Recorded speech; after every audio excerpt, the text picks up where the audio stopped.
নমস্কাৰ অনন্ত আলোকলৈ সকলোকে স্বাগতম জনাইছোঁ।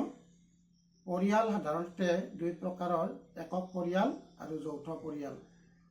আগৰ ল'ৰা ছোৱালীবোৰ যৌথ পৰিয়ালত ডাঙৰ দীঘল হৈছিল আৰু সেইদৰে তেওঁলোকে মা দেউতাৰ উপৰি খুৰা খুৰী, ককা আইতা, জেঠা জেঠি আদি সকলোৰে মৰম চেনেহ পাইছিল।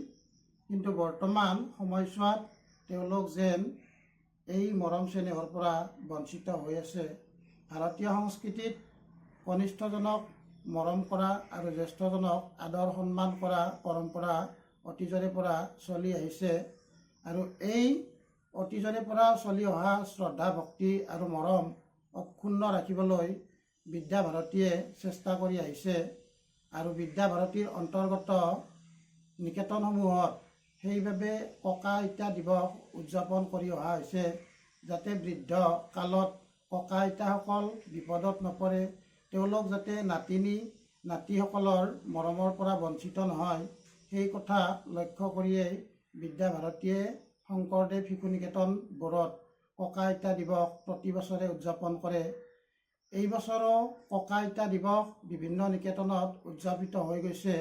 আহকচোন আমাৰ শংকৰদেৱ শিশু নিকেতন বেতকুছিৰ ককা আইতা দিৱস পালনৰ এটি মুহূৰ্ত আমি উপভোগ কৰোঁ।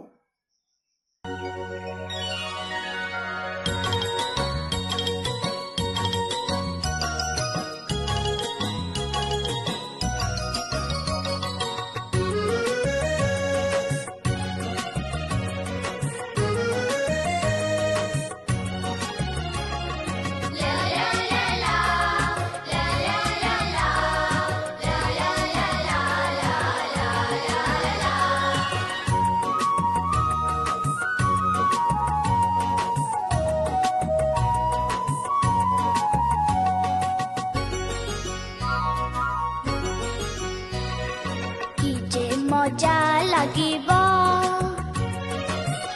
আইতা ককা দেউ